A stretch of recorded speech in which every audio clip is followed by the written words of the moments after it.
Anybody else who we didn't get welcomed? All right. All right, so the agenda is in your invite. Sorry for the late with the holiday. We got kind of messed up on sending stuff out to you. So I think there's a lot of documents there we're going to want to review and talk about and get feedback on later, but we just wanted you to have some of this stuff, including the agenda, which is in the updated meeting invite today, which I have to look at, Carmen, to see where we're going next year. Okay, so and I have the wrong one from May 4th. I can share it. I'll share it so that we can all see it together. And then, hold on.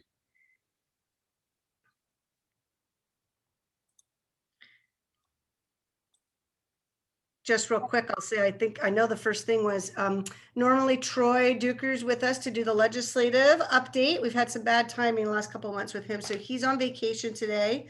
So if we did not do it yet, we'll send a couple bullets that he put together for all of you out via email. So just so you know kind of what's going on, where we're at in the legislative update. And then you can see the agenda here on your screens right now. So we'll start right in with talking about TA. We're going to talk a little bit about the equity community of practice, do some follow up to that conversation that we had. Then talk a little bit about the Learning Collaborative, Metrics and Outcomes Work Group. I know people are excited for that, an operations update, and then some conversation about the upcoming deliverables for 21-23. So with that, I'll turn it over to Carmen and talk about TNTA. Great, thanks, Denise. Okay.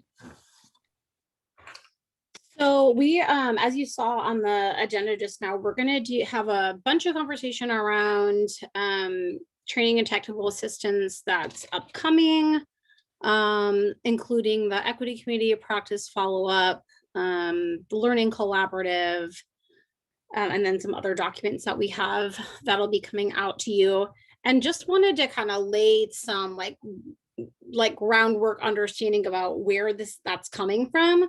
So right now, one of the, a goal that we have in the TA that we're planning is to really make sure that what we're planning and what's being produced in these documents, like the one that Erin Watson shared and the future toolkit that she is building out that she spoke to briefly in our equity community of practice, we really want to make sure that what's coming out, that we're using it to build something that's sustainable and that will continue to feed our TA needs down the line. So not just like a one-time, right? But that as we bring in, including like when we have new ELD staff members that we have in our toolkit, we have TA for them that's developed on how do we explain, like learning about what hubs are, learning about how they relate to CCR&Rs, what is the work of the R&Rs and how do those roles interlap. And having, when we have new hub directors, being able to have systems in place for being able to offer training and technical assistance to them and to familiarize them with our hub system and our systems change work in general. And then also making sure that what we're building is useful to you as hub directors in working with your governance council, in working with new staff that you may bring on, various community partners that you want to lay groundwork with to have a shared understanding and vision of what's working. And also, so wanting to have those resources, we're definitely looking at this not as like a one-time and then over, but really making an investment in developing tools that are helpful to all of us in the long term. Obviously, they'll need to be updated as we go. We're going to learn things as we go. That will need to be, so the tools will need to change to reflect as we're learning as we go along. So that'll be important, but we're thinking of this as these tools that we're creating as an investment to be used in the short and long term. And we feel pretty excited about that. I see some enthusiasm here for like, yay, resources for new directors. So that'll, yeah. And then the other thing that I think it's important to say is that we fully recognize that the tools that are being created will be useful to you in varying ways and to varying degrees and levels. It's I want to make sure that people understand that the way that you use them, some of it will be determined entirely by you, right? As directors, with your governance council, with your staff, with your communities, in terms of determining whether it's useful, when it is useful, if there are pieces of it that are useful, but pieces that really just don't fit where you are right now. And a lot of that has to do with just that we're all in different places on these different projects, or different pieces of our work, I should say, not projects. So for example, when we're looking at parent engagement, some people are looking for a lot of support on developing a parent leadership council, and other people have that and are really comfortable and they've been rolling along with it, and the parents are very engaged. So we're really having a spectrum in a lot of our buckets of work. And so a lot of the training and technical systems that we're developing might feel more foundational to some people, and for some people it's going to have like it's going to feel really rich and full, and that's okay, right? Like that's where we all are. That's how it is in any, all of the training that any of us develops and offers, whether it's out in the community, all of our engagement is going to be tuned to where we are and what it is that our goals are and what we're looking to do at the time. And also knowing that that can be in flux, right? So supposing that you have staff right now that is all on the same page around something like parent engagement, that's great for right now. So you may not need to use as much of the things that are coming out in toolkits around that, but wanting to also recognize that that can change down the line, right? As in 5 or 7 years, it might be different. And we want to have something that we can come back to that sustains that work, so that we're the knowledge that we have doesn't leave as people leave and move on to other projects. So sorry, that was kind of a long-winded preamble to this, but I think it's really important for everyone to be on the same page about that and what our goals are. Any comments, questions about any of that so far before I dive in a little bit further? Okay, great. Okay, and I'm just going to check the chat box here. Yeah, having more resources. Okay, so wanted to do some follow-up on the equity community of practice that we had last month, just a week or so ago. So that we learned a lot in that session and went back with Erin Watson and talked a lot about what feedback came out of that meeting, what we learned from those conversations, and made a bunch of adjustments to that initial slide deck. So I'm gonna send that out to you later today with her questions that she has for you, particularly like how it will be useful, who you would imagine using this particular slide deck with if you thought that it does have a place in your work right now, and what could be changed or added to make it useful to you. So that's gonna come out to you. She also, as I said, is developing a more full toolkit for talking about systems change. And one of the things, I was hoping to have it today, but we just don't have it ready yet, is going to be, I guess I'm thinking of it as sort of a table of contents of what will be in that toolkit. And I think that'll be really helpful for all of us in envisioning how we might use this work. So it'll lay out to you like, we're going to create this, and that would be something that you might use with a governance council. We're going to create this toolkit, and that might be something that you might use with like other community partners. So it'll all be laid out in there to be a little bit more clear. Denise, anything else that you want to say about that before I kind of open up the floor a little bit?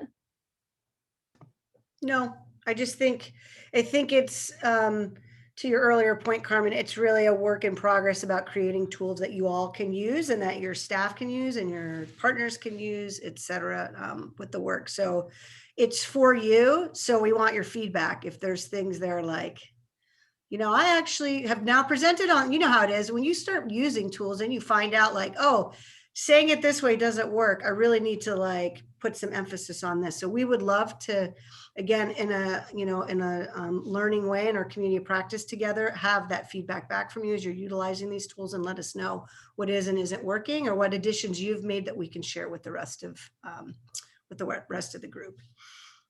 Yeah, and something that I really like about the what's coming out that Erin is giving us is, these tools are really tools for facilitation of conversation and developing shared understanding of hub work with the people that you're working with. Something that I really like about what's in these sort of like kind of package facilitation tools that she's creating is space for you to add in very regional specific examples. So she's held space on slides for you to put in what that looks like, so that we can really have concrete ideas in our conversations of what, like, this is how we do this work. That's one of the things that I've heard from a lot of you in working with your partners, is helping them see themselves in their work. And I think that was one of the things that we sort of like came into a little bit in the COP conversation and didn't really get to stay in very much, was how we can support various players in our region in thinking about what their role is in creating aligned and coordinated systems. So I would love to hear your feedback on that as you look through the slide deck, of whether or not like you really can see people using these regionally to create that kind of understanding. And I hope that you'll be able to have some like time to think about what your regional examples would be in those spaces that she's held for that. And then share that back with us to see if that works. Yeah. So also just wanted to open the space up.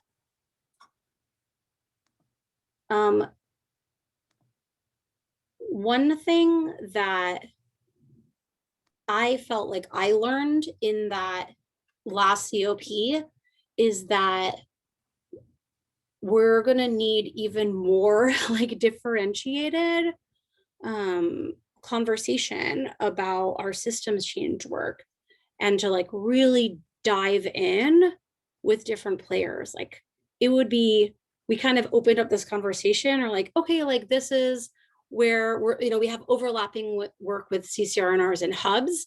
And after that conversation, John and Margie and Denise and Cass and I were like, wow, like we should have like a really deep dive of systems change with this childcare resource and referrals, because this is a huge part of their work. And I think that conversation that we had really opened that up to me. Was like, yeah, I knew that they had played a huge piece in systems change work, of course. But after that conversation, I was like, wow, like they're like excited to understand what they can do more about, and like want to like really get into that. So I'm curious, we're just really curious, like what else were other things that people came out of that meeting with, like things that really stood out to you, that you learned, that you want to share with the group or with us. Yeah. Does anyone have a takeaway that they would like to share? Well, Carmen, I've got sort of a tangential question / comment to what you were just asking, and just really deeply appreciate the time that you all are taking to compile these resources for us. Like, I just think it's going to be huge to have that. So really appreciate that. And Erin's approach and all of that, and the content that she's creating and refining is great. I also think about, especially now as our convening role has been adapted to COVID, like the how of facilitation. I think would be great to have a set of tools around that. I think one of the things that that the OPEC parenting hubs have been benefiting from is a lot of TA from Shauna and her team at OSU around like how to put on an online parent training, or how to use Google Docs, or how to put together a slide deck, like just some of the really nuts and bolts of good facilitation and sort of best practices of facilitation. And I think one of the things that I'm circling right now thinking about is, as people start to return to their offices and resume somewhat of an in-person presence or have hybrid meetings, like what does that look like to have a good, meaningfully engaged meeting? And I think there's some really deep equity questions in that around access and inclusion, and just really wanting to make sure that we're sort of thinking about that ahead of time as we design new meetings. Since one of our primary roles is as conveners, I think this is something that we're all going to be grappling with in the coming months, and just hoping that we could maybe use our community of practice to talk about those pieces as well, and to just all get better at it. I know, many of us don't feel like we're pros at that yet. And I think that as much as the content that we're developing is so important and super helpful, the tools around the how is also super helpful. And to your point, onboarding new staff, onboarding new directors, we all could use that professionalism. Thank you. That's great, Bess. That's a great point. It's easy to kind of skip over some of the like the precursor points, right? Like, okay, it's good to have facilitation tools, but how do we, get ourselves ready to make the most of what is available to us in that? So let me ask a question off of that. Knowing that there's a lot of, as I was saying, just like different comfort levels with different skill sets and knowledge areas. In terms of TA like that, how would the group want to move forward with that? Like if we had a facilitation training, would you want that to be something that's, we schedule it and it's open to you at a given time, and you can choose whether to opt into that or to opt out of it, or to send someone else from your hub to come to do that? Would you want it to happen in this space? Like how do you, and I know you just said it, but like, how do you envision it working to best serve you? Yeah, I mean, I think from my point of view, all of that would be great. And to what Jillian just said, it'd be cool to have the trainings be taped. And that way we start to have sort of an archive of TA instructional type, so that it's just, I think that's the kind of thing that's a little bit evergreen. I mean, obviously it should be updated over time, but it's not the kind of like content specific things around. If you're thinking about like, what does it take to make a really good agenda? Are you making sure everyone knows what your goal of the meeting is? Are you making sure that you have like a way to do intentional check-in and check-outs? Like just some of the pieces that I think are core to like what makes a good meeting. That kind of thing could be just, you guys could do a webinar for, let's say, and tape it and have that on YouTube or something for us to access whenever. That'd be kind of cool. So it could be asynchronous, and then you could have people attend as they could as well. I know we get this agenda that we have every couple of weeks is pretty full. And so I don't know if people would want to take over a meeting, but I certainly would attend a facilitation training. It'd be cool to have a couple of like 101, 201, 301 even as we get better. Sure, that makes sense. Can I do a quick poll? Will people put a thumbs up in the, if they think that, if they would be interested in attending facilitation training, or have staff or governance council members who they think would be interested in that facilitation training? So Carmen, this is Rebecca. I just for a little bit of clarification, I want to make sure that we're looking beyond just facilitation, and that it's facilitation in our current kind of environment and how you're inclusive in our facilitation practices, because that's what our team was talking about. I mean, how do you do a hybrid model that fits people that don't want to be there in person, but want to be on this. I don't know. It's a struggle. We're all over the place today with, and would really benefit from some guidance and professional development probably in the area. Yeah, definitely, Rebecca. I don't think I think the most value that we're going to get out of this is having it be very specific to the work that you're doing, as opposed to a more general training. I hear you on that.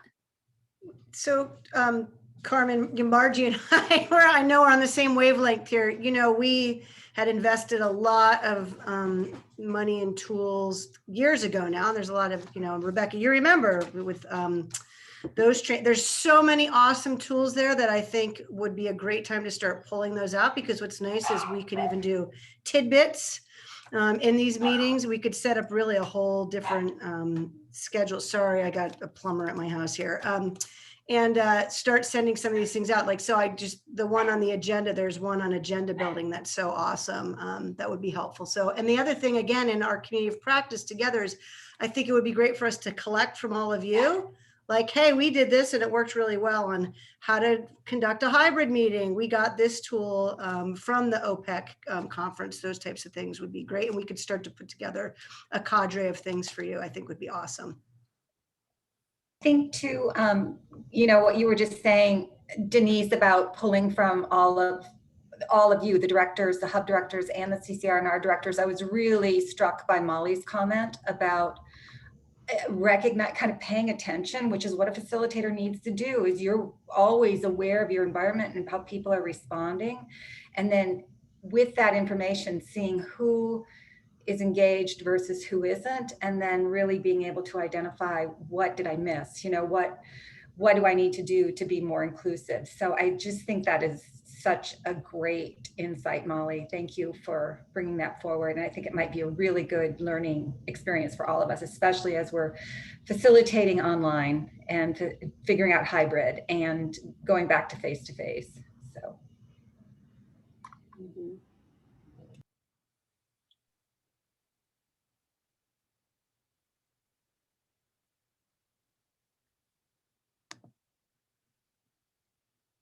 Awesome. Thanks for the great stuff in the chat box here too. Mm-hmm. Renee. I'm gonna go directly to wearecocreative.com after this meeting. Looking forward to reading about them. Okay, any other follow-up to like general TA or the systems change toolkit that's being created? I don't have an official word for that toolkit yet. TOCTC. No. Hot tick. Okay. Well, clearly you're welcome to ask questions about that anytime if you want to email either Denise or I or call or whatever. Okay, I'm going to move on to learning collaborative updates. Sorry, today's meeting has a lot of just updatey stuff, like operational type stuff going on.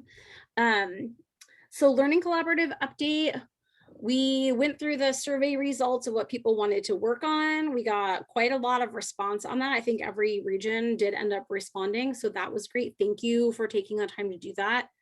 Digging it up in your email boxes, which I know are always very, very full. And there were two topics that stood out primarily. One was preventing expulsion and suspension and promoting inclusion of all children in care. And then that was like, there was a lot of interest in that. So we're definitely going to do some work around that. But for the learning collaborative, we're going to focus on the one that the most people selected and indicated interest in, which was childcare supply building. So that's our topic. We've started doing some work around thinking about what kind of shape that might take. And I'm gonna take some time in a minute here to have a conversation with all of you about that, including thinking about who should be at that meeting. But before I get to that, I did want to give you an update on the invite list on our end. We have invited Valeria Atanasio, our Tribal Affairs Manager, to be on the Learning Collaborative Planning Committee, and she has joyfully joined that group and has been working on that with us. And she has begun inviting tribal leaders in early childhood from around the state to also be at the Learning Collaborative with us. So we are really excited to have the addition of those partners and to be able to dive into the work of childcare supply building with them and make sure that the childcare that we are building is going to include all of the children and the communities around that are in Oregon. So yeah, thanks, Jillian, for your support. So they also, the tribal leaders, I can send you a list of who it is that's been invited so that you can see who from your regions has been invited. If there are more people that you want to add in that are missing from that list, we can add those people in as well. If you are having partners from different tribes that you want to make sure are there, that's great. We're happy to extend the invite. We went ahead and invited the list that Valeria had last week because we wanted them to have opportunity to weigh in on what topic we would really devote our time to, the same way that everyone else who's been invited so far had. So before I dive a little bit more into that topic, couple things. The structure of the Learning Collaborative is going to be a little bit different than it has been in the past, in that this will be my first Learning Collaborative, so I'm telling you what I've heard about past ones. But I know that in the past, sometimes we've hit on different topics. And in this one, we're really going to focus in on childcare supply building and take those 2 days to dive into that. And we're identifying subtopics, some of which you saw or all of which you saw in the survey that went out. So that's something that'll be a little bit different. As you all know, childcare supply building is a huge undertaking. So it made a lot of sense to us in our conversations to just commit those 2 days to that one topic. And we're clearly not going to get to all of the sub conversations that you could have in those 2 days. So hopefully you all will agree that there is going to be great benefit to having those 2 days dedicated just to that one topic. And that isn't to say that there aren't a lot of other things that we could easily talk about and make plans for in 2 days of work together. And one of them is the preventing expulsion and suspension. Or the flip side positive of that, including all children in care. So what we're thinking is that we can spend some time in our equity community of practice on that and take a look at the regional work that's happening there and what else needs to happen regionally to promote that. There'll also be likely some legislative updates around that in the next couple of months. So we can do some work in our equity COP with the CCR&R directors on that and get everyone up to date. I know that was a topic that people had expressed a lot of interest in the survey, was knowing what's coming out around that and what the ELD side of the plan is for that. So we will hit on that. Will we cover, I'm looking in the box, Jillian asked, will we cover similarities and differences regarding geography and cultures? Yes, I think that is going to be a big piece of this. And I am imagining that there'll be some regional breakouts where people can dive into what's happening in their regions, or even like cultural breakout groups. Like if we have like all of the counties that have a certain population that they want to work on specific building in that area. So yes, we will address differences like most things that we're doing, right? It's not going to be one size fits all. So definitely want to spend time in conversations that will be able, we will develop strategies that can be used that are region specific, right?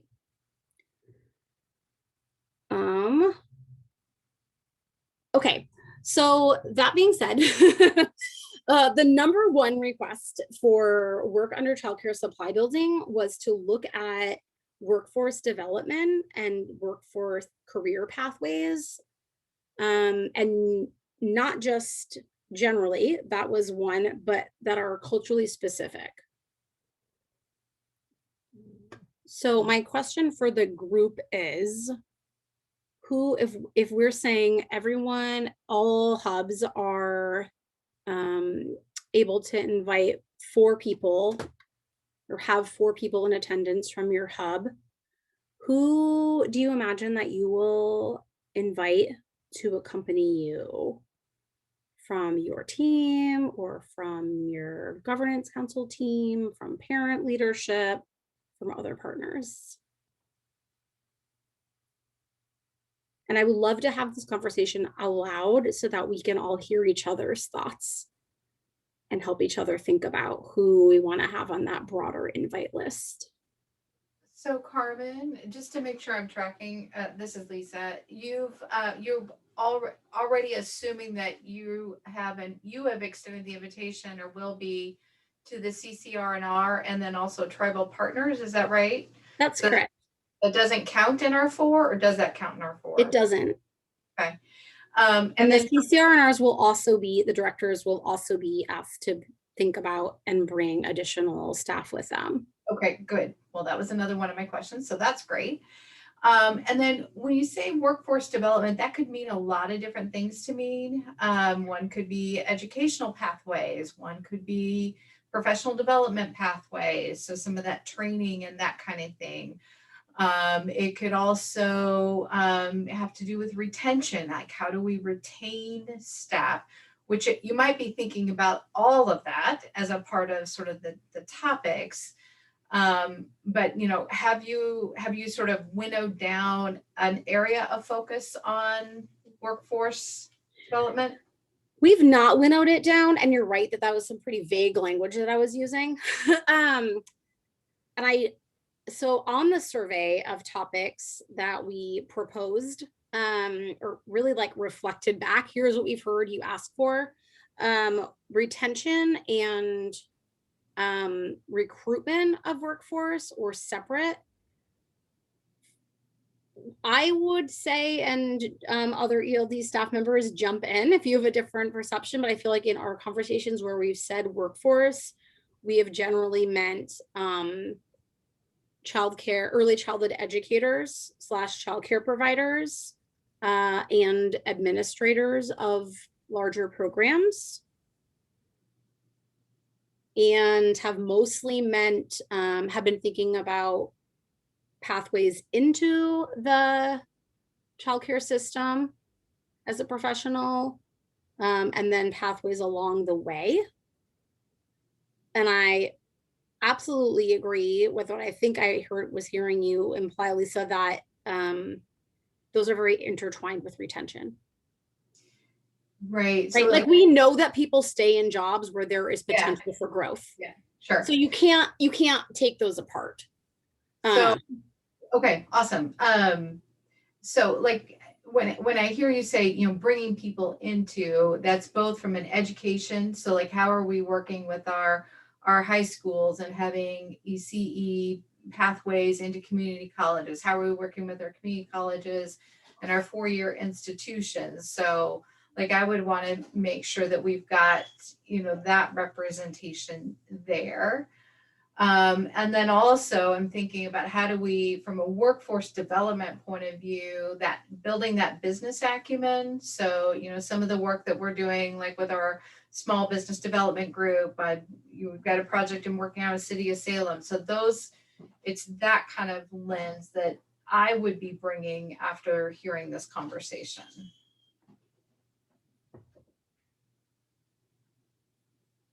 Great. So higher ed partners, business leaders / partners. In community colleges, and then also high school, kind of that career technical education type. I was just thinking, this is Molly, I was just thinking about all of the people that are working already on this at a larger system level, the Master Trainer Project that now is going to sunset if they don't get funds, Oro and its own challenges, the Grand Articulation Summit that the community colleges have to try to, align things together so that programs really move forward. I guess I want to be thoughtful about how we initiate new work, or I think the tendency is often to start a lot of little fires, and I don't really want to be a part of that. Yeah, I want to be more strategic about it. Anyway. Yeah, I think that's absolutely right. And I think I totally agree, Molly. And I think that that's why it's important to get people in this conversation, like to get the right people in the conversations, so that we're not restarting something. Like this is not something that this is already happening, right? So this is a conversation that's within the flow of the work. Absolutely agree. This is Dorothy. Can you guys hear me okay? Yeah, we hear you. So I think similar along the same lines was just, I mean, it feels like appropriate place to be is just like a lay of the land. Like, I don't even know the lay of the land, honestly, about what's, or a comprehensive view of like what is happening across the state in various pockets around workforce development. Like shared services is a really important thing that's happening that's relatively new in pockets, which I think is very much linked to workforce development.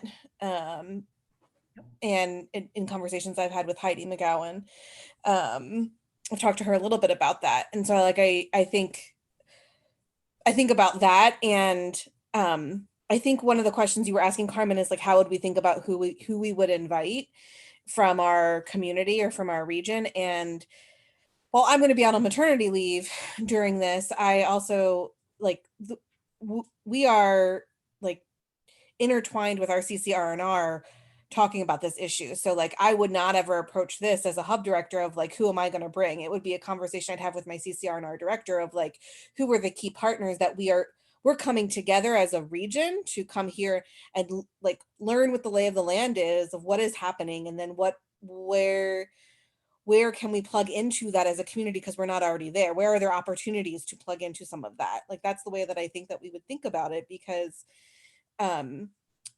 like we don't even know where to begin sometimes, or like what Molly was saying, like we don't want to start this little idea if like what we could be doing is connecting into some larger work that is happening that we just don't even realize that we could be connecting into. So I think that it's important for us to like have some of those key players at a statewide level. That's not just the state players, but like, you know, whoever. Shared services is just the one that I'm thinking about right now. Or EAC, for example. I have a staff person who's on the EAC. She was asked to join through our ESD stuff, but she said that like they are struggling to understand where early childhood fits into their work. And the EAC, like the Educator Advancement Council, seems really intertwined with this conversation around workforce development. And if they don't, like, having them there, if we're going to spend 2 full days about childcare supply and workforce development, having them there to understand how they plug in as a statewide partner also feels really important to me. So I don't know if that's helpful or not.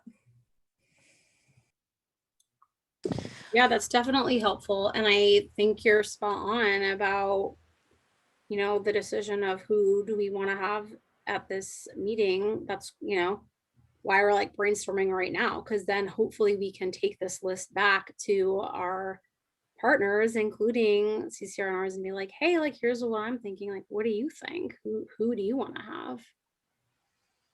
Bess, you were going to say something? Yeah, I was just going to add that we're currently having conversations regionally here around it, predominantly because I've been contacted by several economic development folks from the various cities in my region, and they are really needing TA and education because they want to invest some of their federal dollars into childcare in their communities. And so they, you know, I'm trying to get them connected to our CCR and our my director's on medical leave for a little while, so I'm kind of filling a gap. But just wanting to understand the landscape, what the needs are.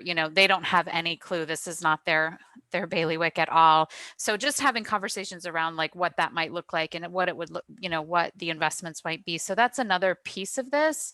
But I just will circle back and say that we've had several very long in-depth conversations around this just locally and keep running up against the wage issue. And it's like, you can talk about the problems like 6 way to Sunday, but like that is I've found time and again, like a direct stopping point with getting anything progressing beyond that, simply because people entering the workforce cannot afford to live on the wages that childcare providers are being paid, and that so even for high school students that are interested in early child, like there's a passion there, the whole bit. It just keeps, that is the gong that keeps getting hit, and I don't know how to work around that. And I don't think that the 2 days wouldn't be well spent, because I do think it's something definitely we can unpack and strategize around and totally dig into.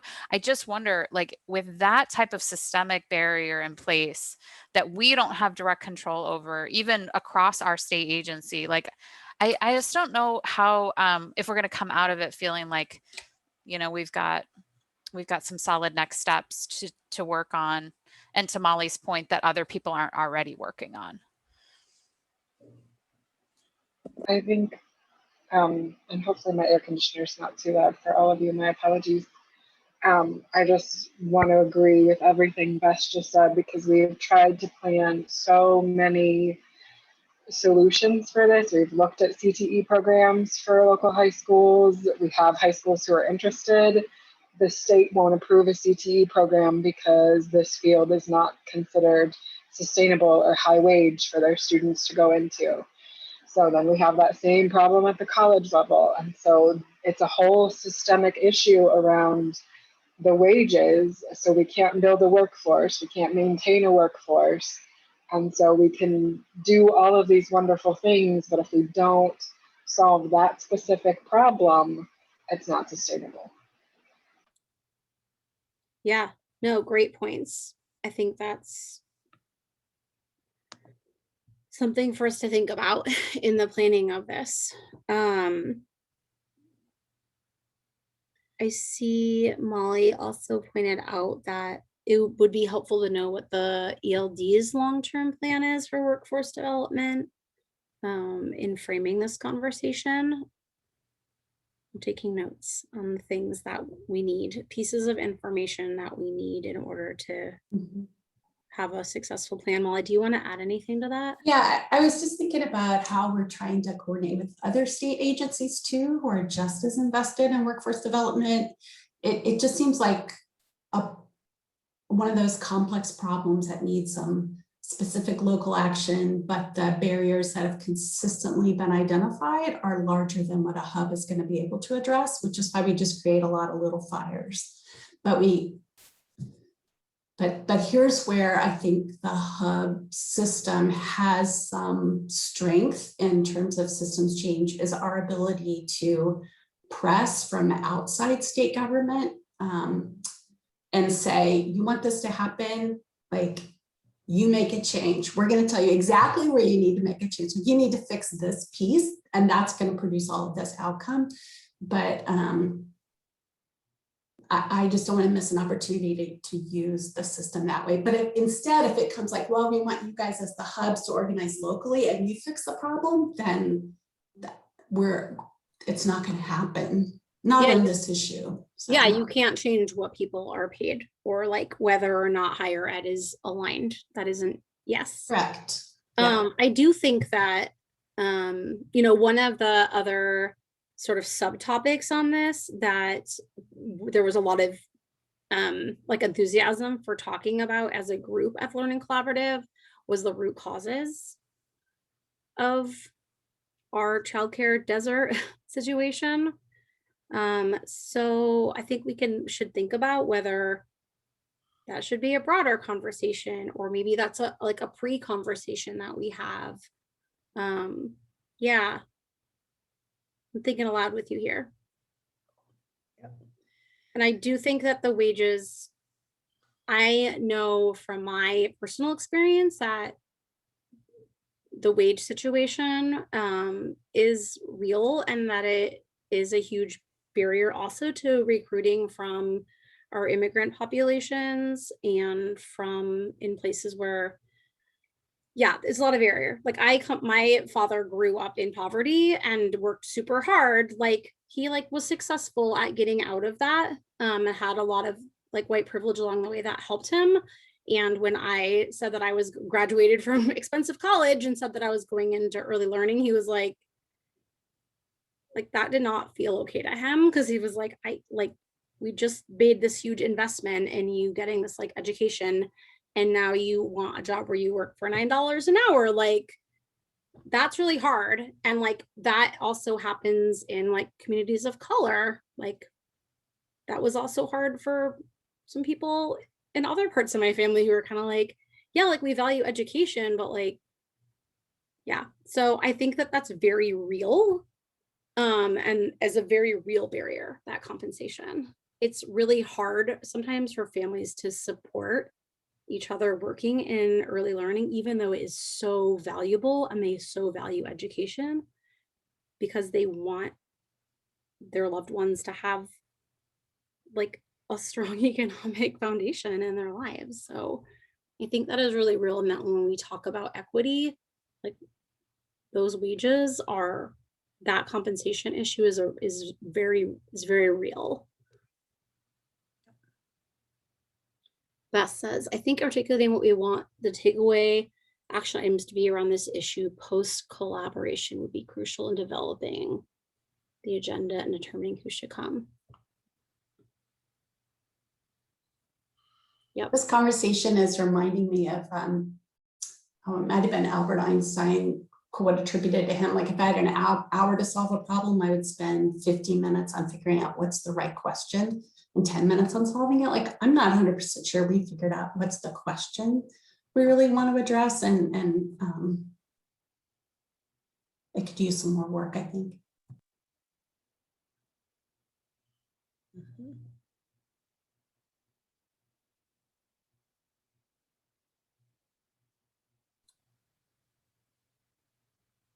All right, thank you for all of those thoughts. This has been really productive. We'll definitely come back to this. I think you're all right that we need to define our question, and that will help us decide who's going to be there.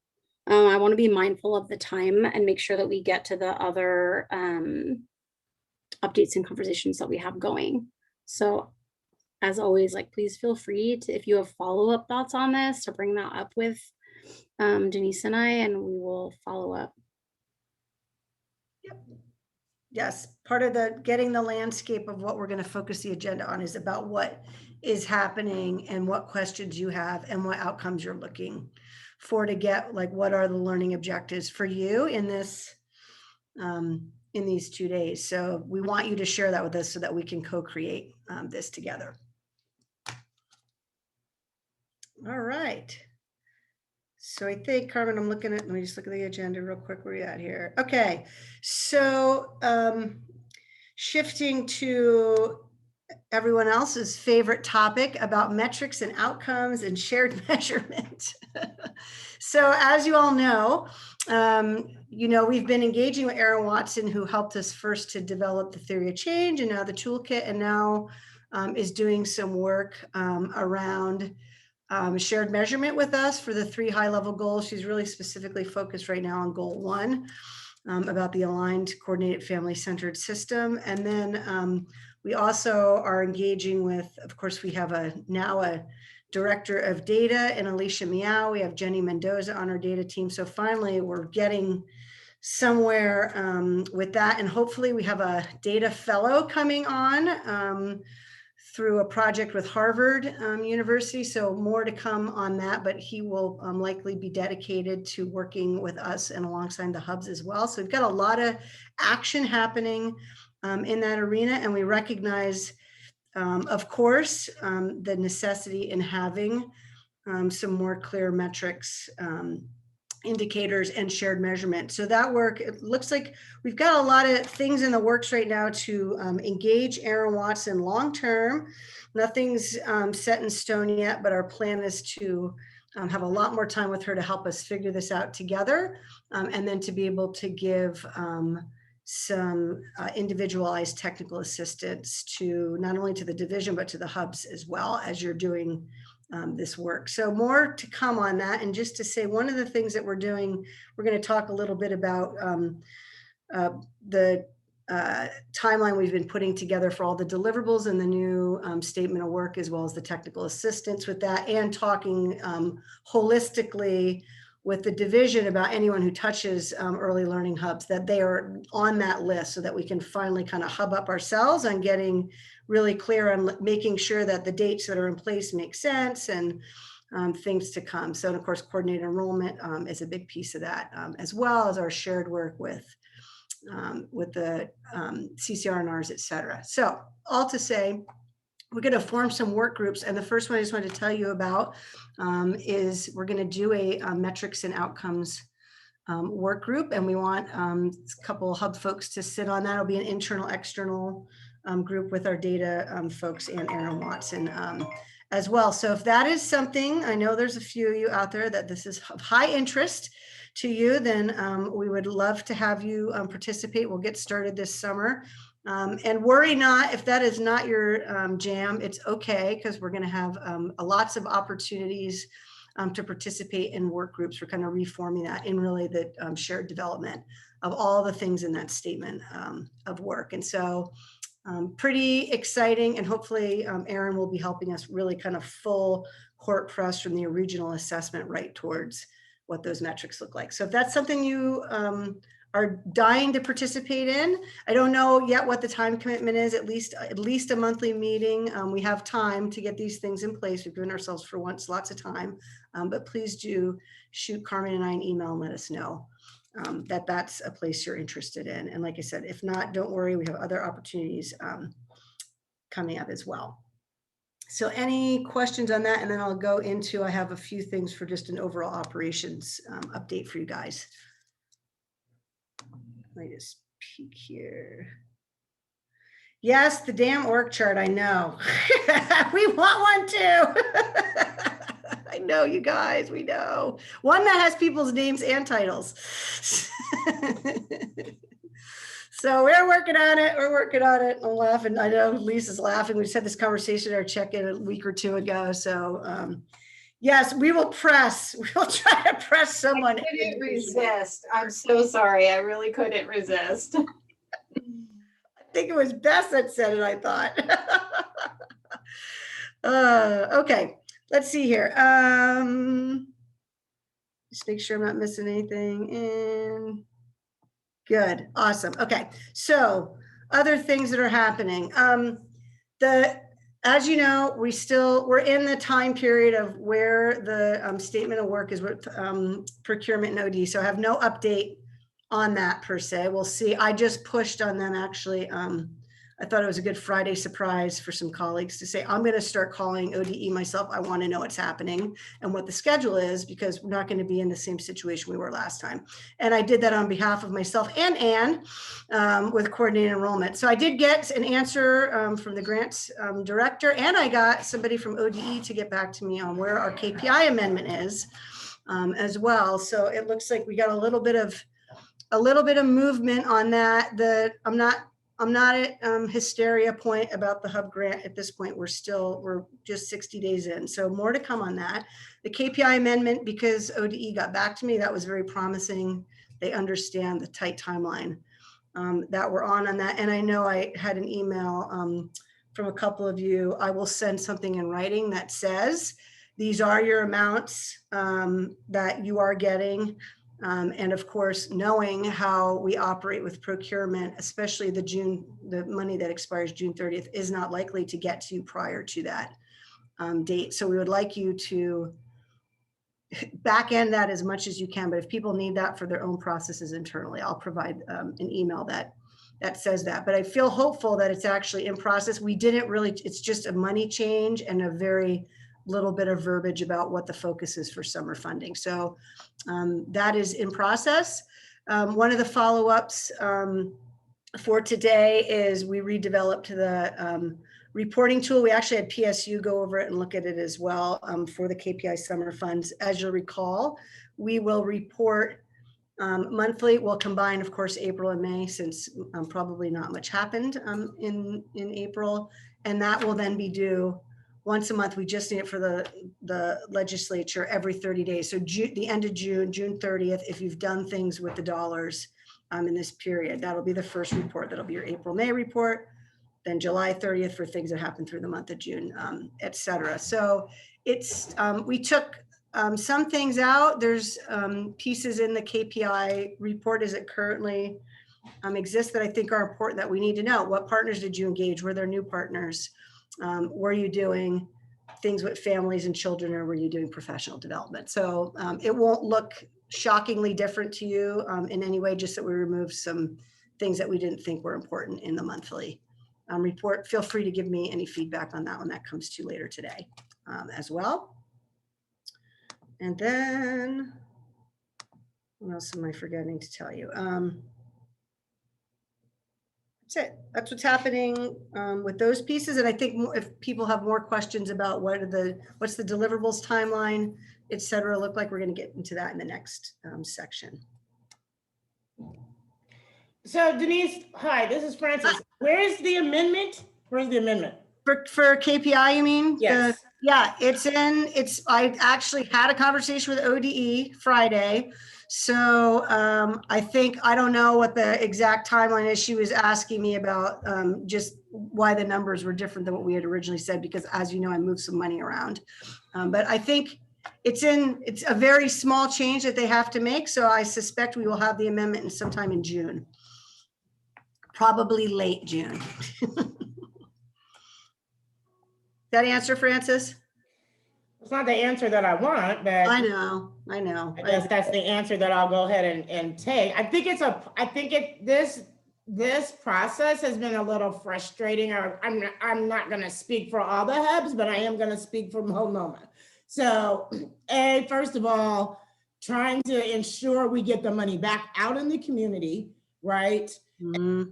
And then like it effectively works for families, and then making sure we give the definition for how that money can be spent, right? Super time consuming, and then having such a short time frame to spend an enormous amount of dollars. Yep. You know what I'm saying? And so it's just, yeah. And then on top of that, keeping our own backbone, like feeling like, okay, you got this, right? Like you feel confident, and them trusting in me and Molly to be like, okay, you guys got it. You know what I'm saying? Yeah. So I think it's like how we continue to be able to communicate and update people about things like that. And then not only that, but like if the money's not there because the amendment not there and we're spending the money, it becomes a thing of like, okay, so when things start coming in and I'm like, okay, we're spending the money, go ahead and pay the money. We promise it's coming. Like I just worry about it when we do it like this. So. I know, I hear you. I'm with you. And it's that old saying, SSDD. I don't think I have to spell it out, right? This is not the first time. Right. We've had to deal with you guys having to front dollars while our procurement process catches up. So I am hopeful yet again that it may get better this time. You know, I think part of the issue was with the legislative timeline did not help us, particularly with the spend down dates kind of stick. So I apologize for that. We continue to try to get better, and I will take that feedback forward as well when I talk to procurement this week on like how important the timeline is, particularly because we're trying to fund small organizations, et cetera. So point is well taken. Thank you. You're welcome. One other quick update I want to say too is I'm sure everybody got my favorite email this morning from EGMS telling you hysterically that it's time to draw funds or you're gonna, lose money. So as you know, that's not exactly the case, but it is an important time to be thinking, particularly because we're still in session as well, to be pleased. Your reports are due, I think right now for this quarter, but to be thinking about your spend downs in EGIMS, because I want to get as much of that money off the books by the end of this month as possible, and by the next month, of course. So if you are in a place where I think we're going to have a bunch of money left over because of COVID, or this happened or that happened, or I need a thought partner in how we might spend down, please get in touch with me. And we can talk about, you know, how you can do that. Because as always, we don't want money left on the table. We want to spend, spend, spend. So if you need help, please do let me know about that. And please be working towards making your drawdowns in EGIMS as well, and finish up your reports. If you're behind it all in that too, we'd like to get those reports, and I'll start releasing those funds tomorrow. Hey, Denise, a lot of people are in the chat saying that they didn't get the letter. Oh, good.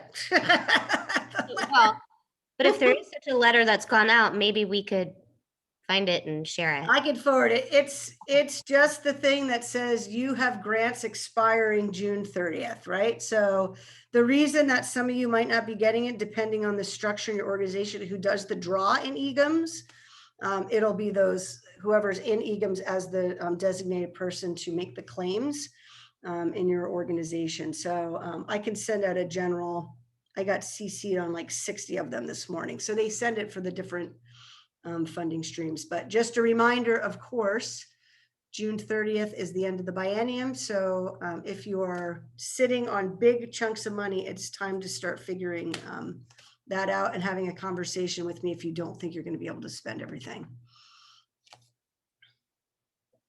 Thanks, Cass. All right. Okay. And by the way, if there are people that want access to EGIMS and that works, you know, you want that, then let me know. There's a process to you just fill out a little form, it goes to them and they give that permission. So it's not the sexiest thing you've ever seen for sure. But if there are people, it is nice to be able to track for yourselves. And you can always contact me as well. I'm happy to get on the phone and we can look through. I can usually see stuff you can't see. So if that's of interest to you, of course, just let me know. Okay, with that, I will, Carmen, I think, turn it over back to you for our last piece on the deliverables. And we've got about 19 minutes left.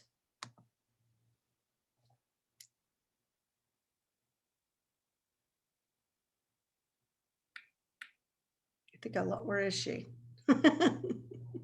She's on mute. Okay. Sorry, my computer announced it was going to shut down and do some updates right as you finished talking. And I had to convince it that that was not the right time to do that. Thank you. Yeah, so I just want to share with you. This was Molly's idea. So you can all thank her for this chart, which I am using all the time. And I'm going to share with you all so that you can have it too. There was a request to have a deliverables timeline where all of the deliverables in the 21-23 contract would be in one place, including showing how, like, in the plan, this plan covers this much time. So I'm going to share that with you. And then if there are any clarifications, I can answer that. And then if there's any things that it seems like should be added, we can do that. I will be updating it as we go and resending that out to you. And then Cass is going to talk through some family engagement work that's going to be happening too, to give you a sense of what those timelines are. So let me get to screen sharing here.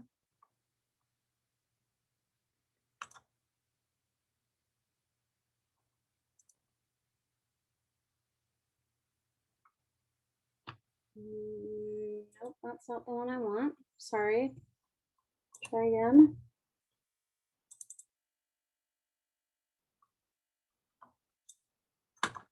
How about now? Got it. Okay, great. Thank you. Okay.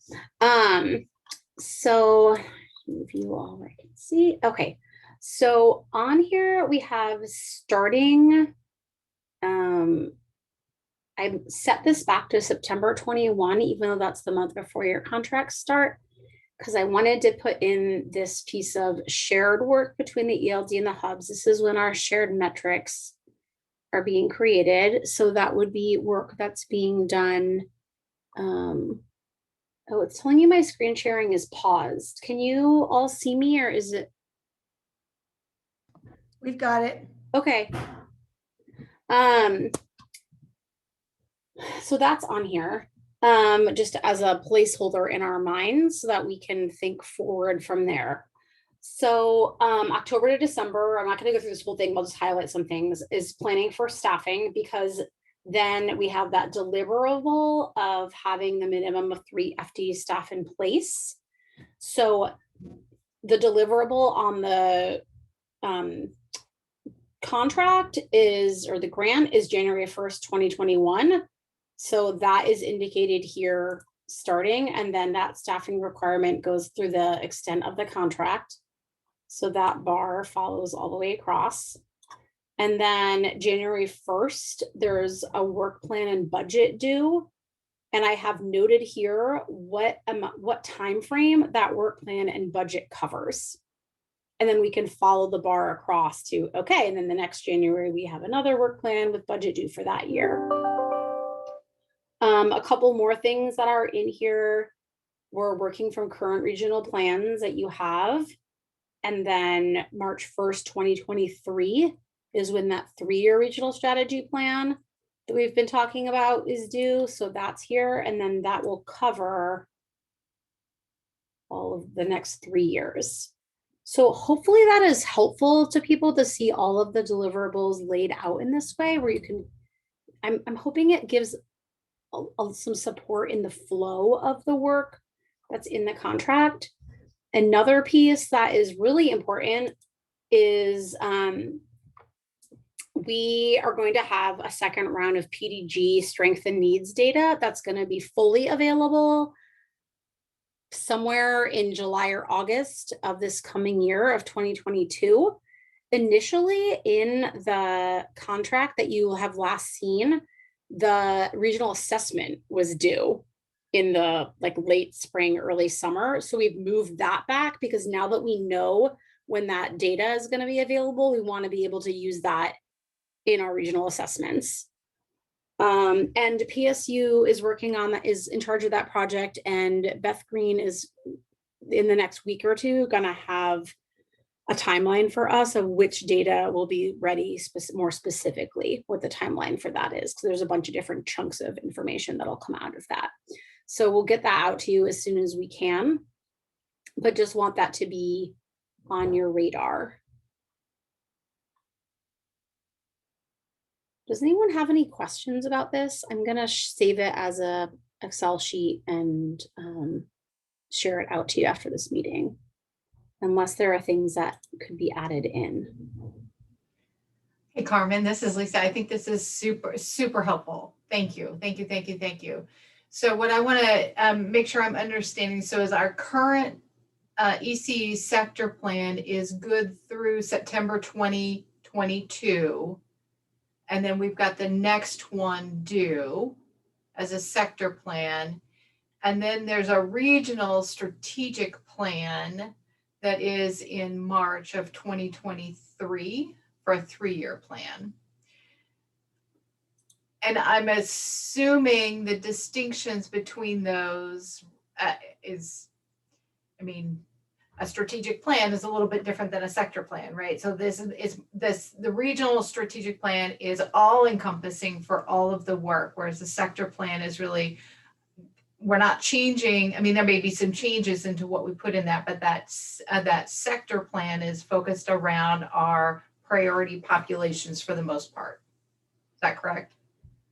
Yeah, and the reason that it came out that it's in this order is that it seemed the most logical that you could be, that the regional strategic plan includes your sector plan. So a sector plan could be being worked out as the whole regional plan, and then fleshed out and filled. pieces adding in to create that full regional strategic plan. Okay. I don't know if So- that was a great explanation. Does that make sense? Or Denise, do you have anything that you want to Well, I add would to just- the explanation? Sector plan's your ECE plan, right? It's building out the ECE sector, right? And it has very specific questions that you're answering. Your regional plan is your overall book of business as a hub. Like, what's our whole, regional strategic plan look like? And as you know, we have a specific template about the sector plan and the toolkit and all that, whereas Right. you have a lot more autonomy in On the- how on the strategic plan On the looks. red in the Yeah. regional strategic plan. Now, the regional assessment is due at the same time that the sector plan is due. Can you tease those two out for me just a little? Yeah, so the Sorry assessment. if I'm asking the same questions that you just provided. I am so sorry if I'm No, you're missing. good. It's totally fine. So the assessment is going to be, to be determined on what that looks like and what the template and toolkit looks like. That's part of the work we're hoping Aaron Watson helps us to accomplish as well. But that's where you're doing a full assessment and here's what the root causes are and having those pieces. And we think that that's an important thing to have in place to be able to move forward any of the work. So likely what we might have to do, Carmen, is probably make some changes to that so they're not right on top of each other. And we're also trying to avoid not having everything due at the same time in 23 at the end. I mean, that's the reality, we want to try to parse things out, but at the same time, we also know that there is a mass amount of planning work that has to happen in each of these sections for you. And we really feel like this is these next 2 years, this biennium to us feels like the really like preparing the foundation stuff, and some stuff we'll know how to do and other stuff will be new. So yeah, you're right, Lisa. And I think we'll have to tease out a little bit of what that looks like. And depending on where we are with the regional assessment and how involved that is in developing the sector plan, which I would assume is pretty, if you're looking at root causes of things, is pretty important part of it. Yeah, absolutely. Absolutely. And then your work internally with other partners that are somehow attached to hubs, preschool promise partners, OPK partners, and that kind of thing. Are you still sort of overlaying what work they have to do and where it overlaps what we have, and just to make sure that those timelines, so that wasn't represented in that spreadsheet? Yeah, we're still doing that. And Carmen, I think we still need to probably get it more cleaned up, but share out also the bigger Excel spreadsheet that really like gets into the details month by month of into the everyone. related TA. So yeah, Mhm. we're still working on it. We wanted you to know, we keep telling you we have this big plan and we haven't showed it to you. So this is the first piece, that's the first, but we have been working across with what does all that look like. It's a busy little sheet. We'll get that out to you next. But that, I think, again, it will be good to get your feedback to say, there's no way this can be right up against this or what have you. But we also don't want to get to the place that August of or June of 23 or whatever those dates are going to be like, you have 19 things due as well. It would be great too. I really appreciate that work. That's super helpful for me, especially as like someone who's a visual planner. It would be great just to identify too, if there's dependencies between those deliverables, Yep. if we need to do, and how Yep. just dotted line, like whatever it is, just so we can kind of see the connection. Yep, I think that's great. That's actually great, Bess. And Carmen loves to make visual slides. To have like, oh, here's why your sector plan is important to your coordinated enrollment work. And here's where these things don't intersect. But yeah, hopefully we feel like this time we're really building layer after layer that a lot of these things intersect. But I like the idea of a visual thing of what connects to what and how they're interconnected. That's great. Thank you. I do love my visuals. I'm also a visual thinker, Bess, so. All right, we have a few minutes left. Cass, do you want to take a quick walk through the parent engagement timeline, TA timeline? Sure, that sounds good. Great. Working off of the one I can use the simple one if you want, or you can pull up the one that you just shared. Okay, let me, Because the simple one might be better, just because. Yeah. We only have 6 minutes. I'm happy to do that if you want. yeah, great. Hold on one sec. I got it right here if you want. Oh, you have it? Great. Okay. I'm ready. All right. Can everybody see that? Yep. All right. Okay. So, a little bit of an echo to what Carmen mentioned earlier today when she spoke about the parent engagement leadership tools and the technical assistant being sustainable. And so right now, you'll see on this chart that we've entered the procurement phase of an RFP process with ODE.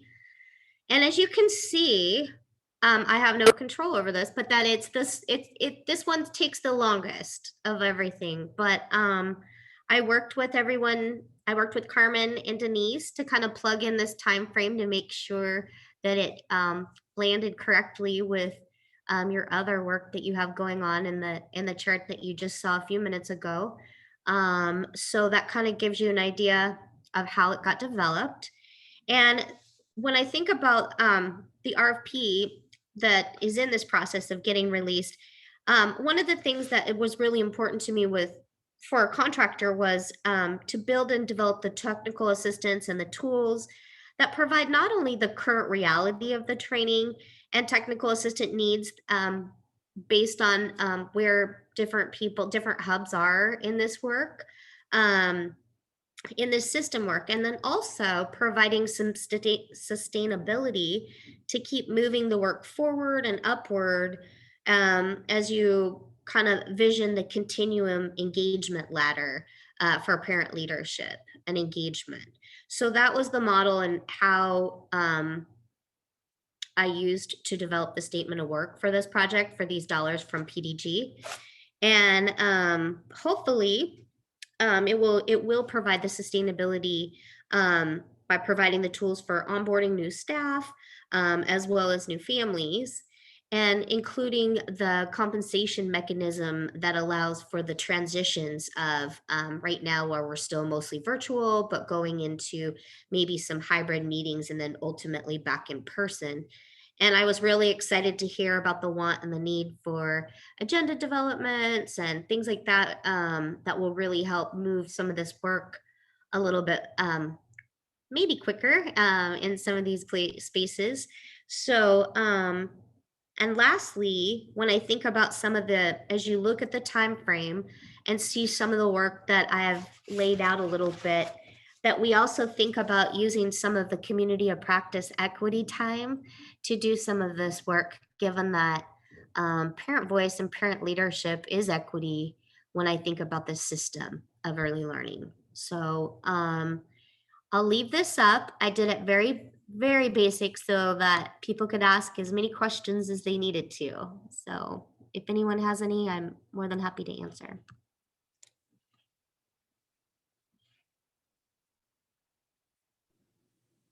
Cass, I think I missed it. I apologize. This is Lisa again. Apparently I'm having a really hard time understanding things today. It's the whole jury thing. It got me all messed up and I really wanted to be on a jury. What's being RFP'd out here? This is for I'm so sorry. I'm on the same wavelength as you today. I'm missing a few spots in my presentation, but this is for the parent leadership technical assistance training tools that the PDG grant provided us about $265,000 to put towards the efforts of this work. This is to assist with your governance councils, your parent leadership councils that needed to be developed by, I believe, 2023. So just for some that, like I say, for some, it'll be meeting you where you're at and identifying in your assessments, like what needs you might have. Maybe it's a compensation mechanism that allows for more engagement with families to participate. Maybe it's the whole buildup of your governance council to include parents and family voice at the table. And then also looking at that continuum engagement model ladder, if you will, to help parents not only be advocates for their family, their children, but beyond, and better serve their communities if they so desire to want to do that, with a vision of a bridge going over to the TA center that John and Margie have worked on so hard with Oregon State. That would be that ultimate level of engagement that we would hope families want to be in. Some families. Cass, just a quick, I'm just looking at the chat box, and I think people are a little bit confused. So the RFP is going out to the world for a contractor to respond to building the toolkit for us. That will be a tool for all you, like we were discussing earlier, kind of like the theory of change, that you can use yourselves internally, and new hub directors coming on can use in how to, especially for those that are starting fresh on creating a parent leadership council. It's the toolkit. So it's not you all responding to an RFP. It's not us giving you dollars for that. This is for us to develop the toolkit. So we're in the process of looking for a contractor as soon as that's awesome. That's awesome. Super. And it'd be great to learn a bit about the work that's happening with OSU. Yep. So we can understand the fuller context. Yeah. Super. That's something we could probably put on the agenda for next month, give an update on that. Yeah, absolutely. Now, in terms of the OPEC work for the SSA dollars, or yeah, okay, absolutely. And how it's going to link to this, and I think looking at. I thought I heard you, Cass. I heard you say some work that John and Margie are doing with OSU on creating a center. Kind of, I don't know what language you used, but. Oh, okay. Let me clarify that. That's a vision. That's an end of the game. That's like once we go through this process of getting governance councils, that everybody's set up, parents are looking for more opportunities to maybe enter this early learning system world, maybe as a provider, maybe as a facilitator of other convenings, things like that. When Shauna, Tom, and I were talking about OPEC, and how the connections between parenting education hooks up with parent engagement, parent leadership. When I think about a whole system, my dream would be for these parents to go through that continuum and then be able to have the warm handoff to go to the next professional level, which would then John and Margie's TA center work that they're doing, those doors would be wide open and welcome for families and parents in that space. So it'd give that vision of somewhere else next to go to engage and to help families feel empowered in this system work. Cassandra, I wonder if this is Virginia. I wonder if there is going to be some funding in the future, the same way how hub leaders were part of that equity cohort. So I wonder if there's going to be something like that for parents, so that they also have the parents from the different regions the opportunity to work together and learn from each other. Yes, definitely. Yeah. That's part of this work is not only helping the hubs create and set up, but also help educate and get families the tools that they need so that they can participate as well.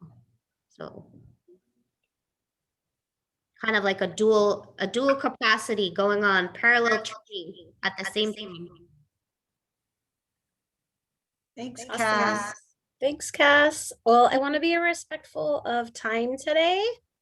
We're just actually a couple minutes over already. So if anyone has follow-up questions, please, of course, always feel free to email, text, give us a call. Really appreciate the conversation today, especially thinking about the Learning Collaborative. It was very helpful and given us a lot to think about and bring back to you. All right. Well, everyone have an awesome week. Good luck with the rest of your Monday, Tuesday, or Tuesday, Monday. We'll talk to you soon. Take care, everyone. Bye. Bye.